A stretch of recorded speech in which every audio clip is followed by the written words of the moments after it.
Hello and welcome to another episode of GM Talks. And I hope you remember to like and subscribe down below here. It is important for us. Also, you will not miss all the content we will keep on putting out on GM Talks. Content you cannot get anywhere else. It will be secret stuff. So stay tuned for that. Today we're going to look at one of the great legends of international and especially, of course, Danish chess, Bent Larsen, who sadly passed away 11 years ago. Um, he was one of the best players in the world at during the 60s and 70s, and he was known as a fantastic fighter. I had the privilege of playing him four times, and I'm gonna show you one of the games today. And this is the game where I finally understood why Bent Larsen was so good and why he won so many tournaments. And there's a little secret ingredient that's very hard to copy, but made him the most successful tournament players in the early 70s, especially. Um, Okay, I'm black against Bent Larsen. He opens with e4. He could play anything, and this was part of his legacy. He didn't care too much about the opening as long as it took his opponent into a place where he was not comfortable. Ben Larsen had many weapons on how to win. He had great technique and he was a great tactician, probably better than most people give him credit for. And he was also very sneaky. He was very good at finding the opponent's weak spot and trying to also dominate them psychologically. Uh, Apart from that, he was a very entertaining man who loved to talk, and this was in 1997 during the Danish Championship, and he had one of his what I will call manic periods. So he was talking non-stop, and I had no time to prepare because I wanted to hear everything that the great uh, Danish giant had to tell, and I think Peter Heine Nielsen was in the same spot. So after breakfast, we will just walk around with Larsen, and Larsen would talk non-stop about everything in the world, and we would just listen, and it was a great time. It was also one of the last time where Larsen played really well in 1997. He should have won the Danish championship, and he played on a high level. He won a fantastic game against Peter Heine Nielsen. I will probably show that game on a later date. Here he is white against me, and I was looking very much forward to this game. It was my chance to get into the top, and Bent, of course, Bent was not afraid of anything, and that's one of his secrets things.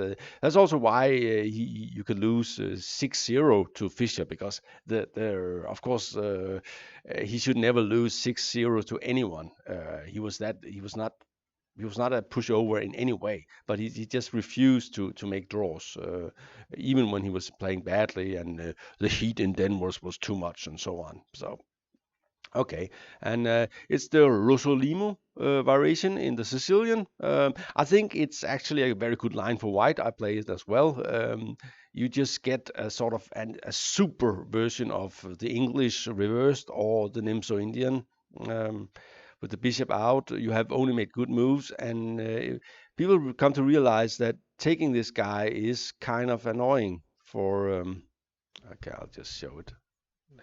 And the double pawn here is annoying for black. Especially in later years, we come to realize that double pawns are not great. We don't like double pawns. Nobody likes double pawns anymore. Um, okay, play d6. That's also a fighting choice. I think the main line is g6, and another line is e6.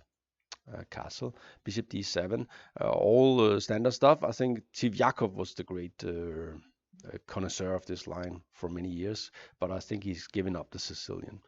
Rook e1, knight f6, c3, a6, kicking the bishop. You can take and sacrifice a pawn with d4, but it's not. I'm not sure it's completely correct. So the best move is probably bishop f4, one bishop d4, and here the main line nowadays is to go a3. and kick the bishop immediately. And black is at the moment very afraid of this very aggressive line. So he usually takes on f3, and it might be okay for black. But I think white should be slightly better in this position. After all, you got the bishop pair, and this guy down here on f1 is a strong guy for the future. So he will be unopposed on the white squares. Okay, but Ben Larsen played d3.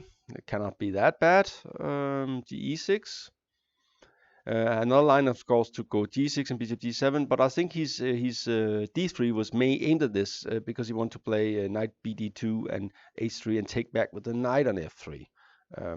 So I'm not allowing that. I decided now to go with a more double edge with bishop h5, especially since he played d3. I could play knight d7 first, and it might be better actually, but I was not too afraid of this. And knight h4, and this is it's all standard stuff. I think white basically want to play. He maybe will take there, but probably not. Probably he will just go back and play f4, something like this and this, and aim at this guy.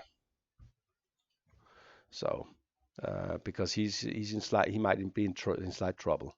So I'll ask the knight immediately, and he doesn't want to take, because if he takes and I get the pawn here, I will play d5, and I'll probably get control over the black squares. And okay, I'll just show you. Now, next move will be, and this guy here will sit on a lot of white squares.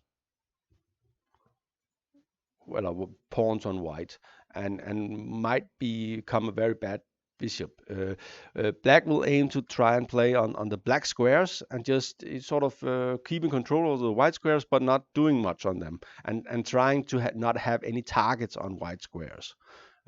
This is known as playing on a specific color. It's very complex, and I will return to that subject later, because I think what guys like Nimzowitsch wrote about it is, well, basically impossible to understand. So I'll try to explain it more in a more normal way, not with the with weird fairy tales,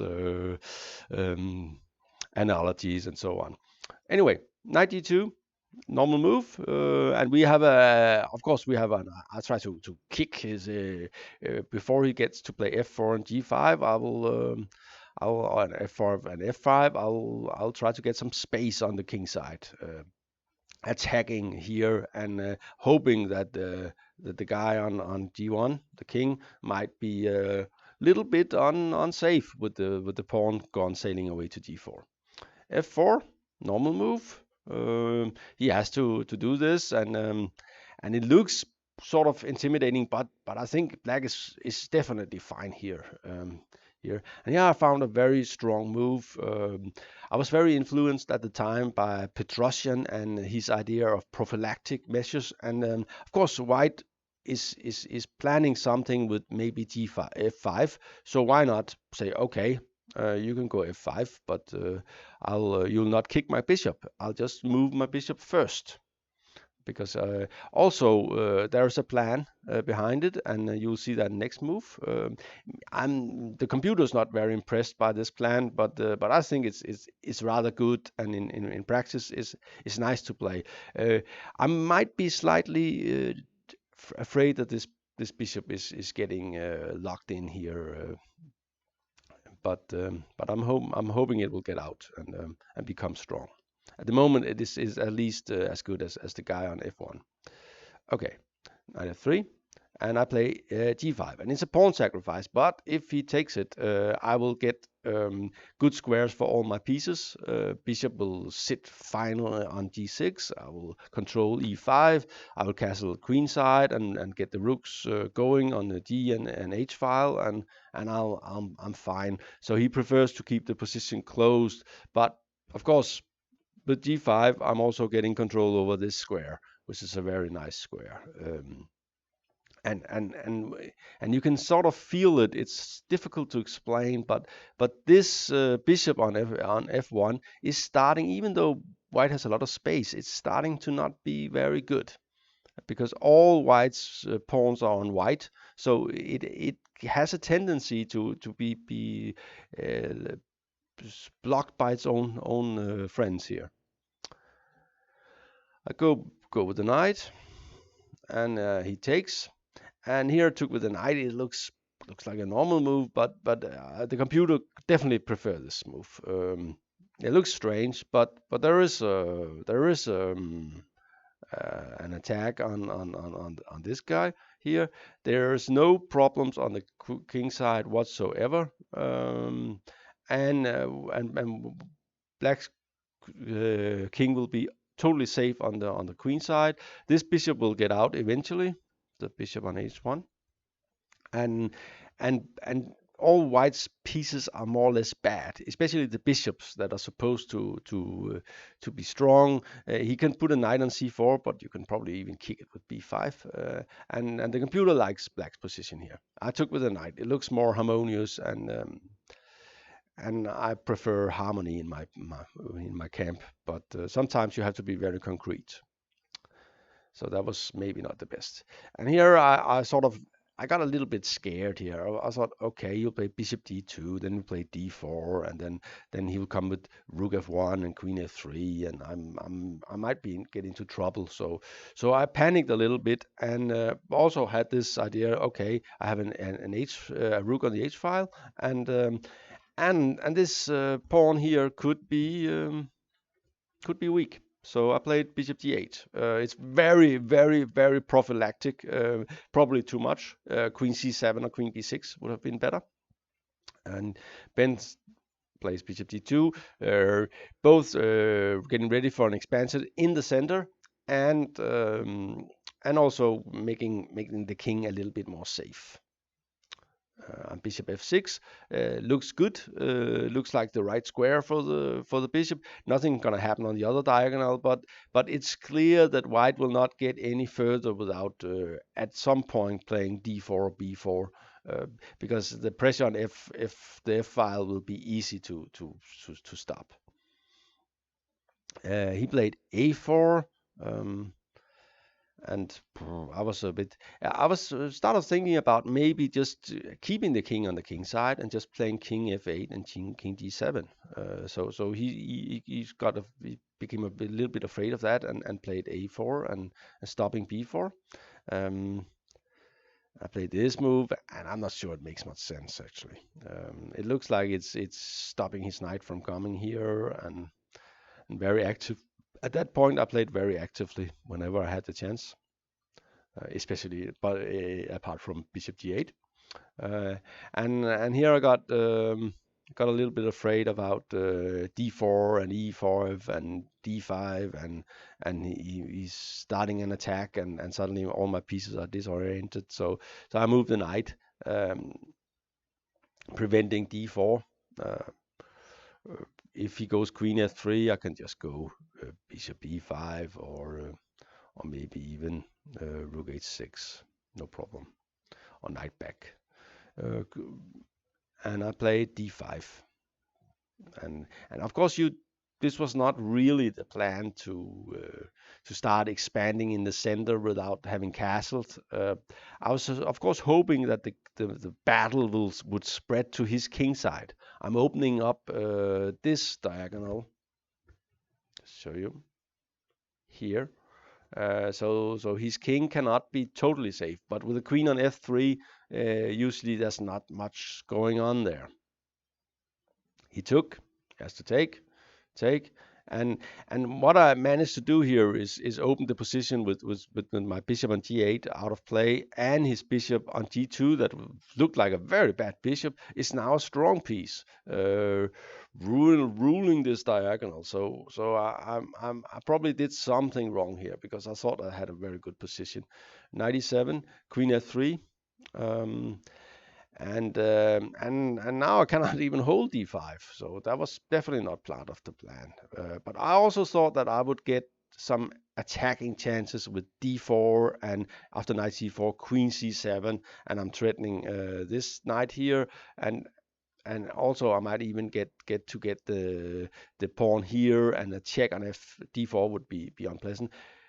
But he will have none of that, because in this position, Bent Larsen showed what it means to be Bent Larsen, because most people would be afraid here and start playing maybe knight d1 and say, okay, this is dangerous. I have to be careful. Let's be careful with knight d1, or maybe knight c4, and say, okay, I have to sacrifice a pawn or something, or the exchange. But he said, okay, I'll sacrifice a piece. Now that's tough. And I said, okay, he's crazy, but at the same time, I was a little bit afraid of this move. At the first, he's of course threatening the rook. So if I take on e3, he will just take the rook. So I have to threaten the queen here, and here he's threatening this guy. So I also have to cover that. But now I can take. And I'm not sure he has enough compensation here. That was crazy, and I would never do that. But I never won as many tournaments as Larsen, and that's goes to show why he was such a strong tournament player. He was definitely not afraid ever of anything. He was just saying, "Okay, I'll play for a win no matter what." He also, one of the other things that Bent Larsen was very good at was experimenting.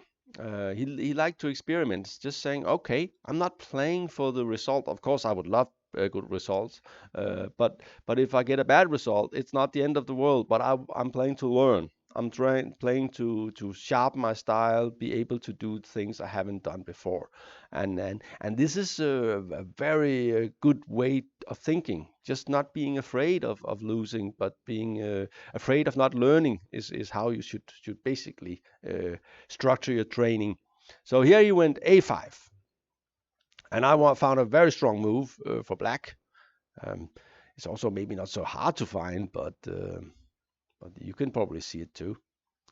Played queen b8, boom, and the threat is very hard here. This guy, and it's checkmate. So he cannot take the rook. He cannot take the bishop either, because I give check and I give check on b2, and it's totally lost.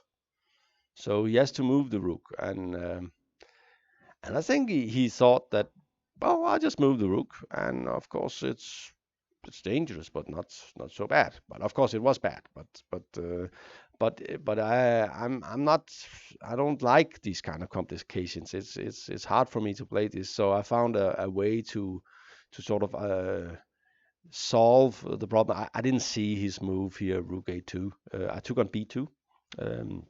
But I have a much stronger move. I should renew the threat here. I should play. Can you see it? I should play this move. And actually, white is lost here. It's just winning.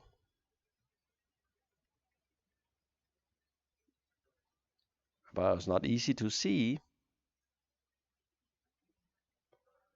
The trick is, if he takes it, which is the normal idea to do, is I go here, and now I got this square. That's why we had to play bishop d4 to avoid the queen being taken by the queen. And here, and it's already a mate, because I take here. If he takes back, queen f2 and queen d2 check, and if it goes here, I just go here, and it's mate. So I missed a win. Bishop d4 is winning. Instead, I sort of panicked. It's very, you think you're playing well, you got a good position, and suddenly he just sacrifices a piece, going totally bananas on your position, and it's not so easy to play against guys like that. That's also why he won so many games, Bent Larsen. So I can recommend it. It's difficult because you're sitting there and you're thinking, oh, but a draw is not a bad result, and and losing is terrible. So maybe I'll just play it a little bit more safe. And whenever you think that, you start exchanging pieces too much and keeping control. And Ben Larsen, of course, completely lost control here, but he almost won the game. Anyway, which goes to show why he was such a great player. What I missed, I thought this was pretty good because Queen F2 is unpleasant, and Bishop takes D4 and Bishop C5 would be Bishop C3 and Bishop D4 would be good. I thought I was good here, but Rook A2 I didn't see, and I had to exchange these things and here.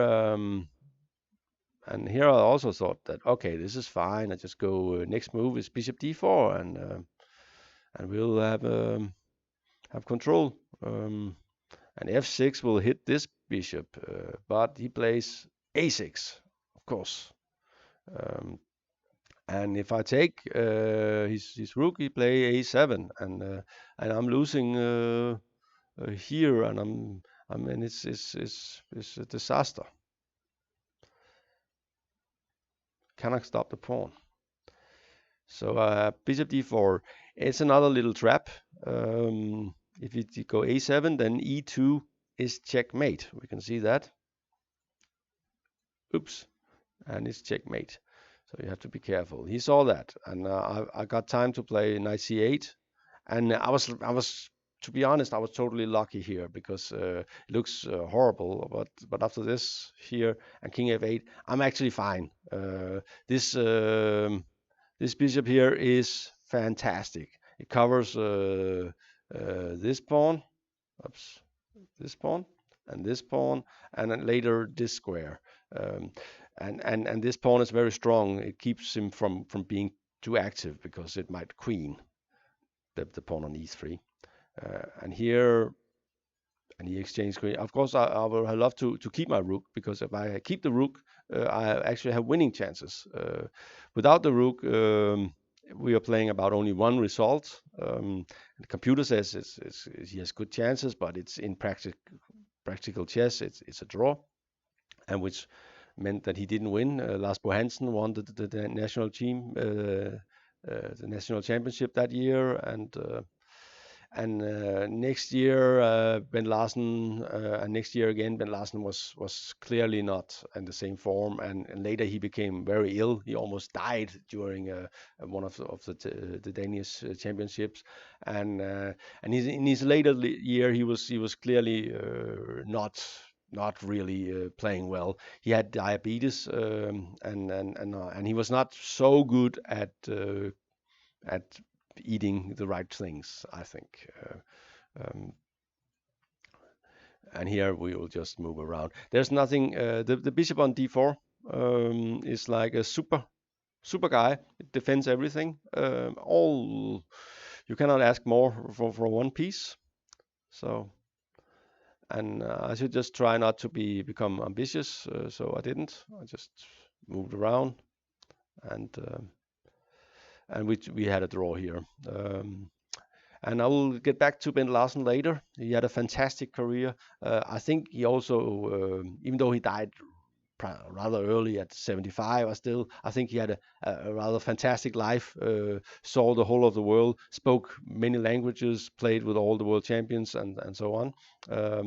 He was a fantastic person and a great ambassador for Danish chess. And I know he had fans all over the world. I hope you enjoyed this. I'll be back later, and remember to subscribe so you won't miss it, please.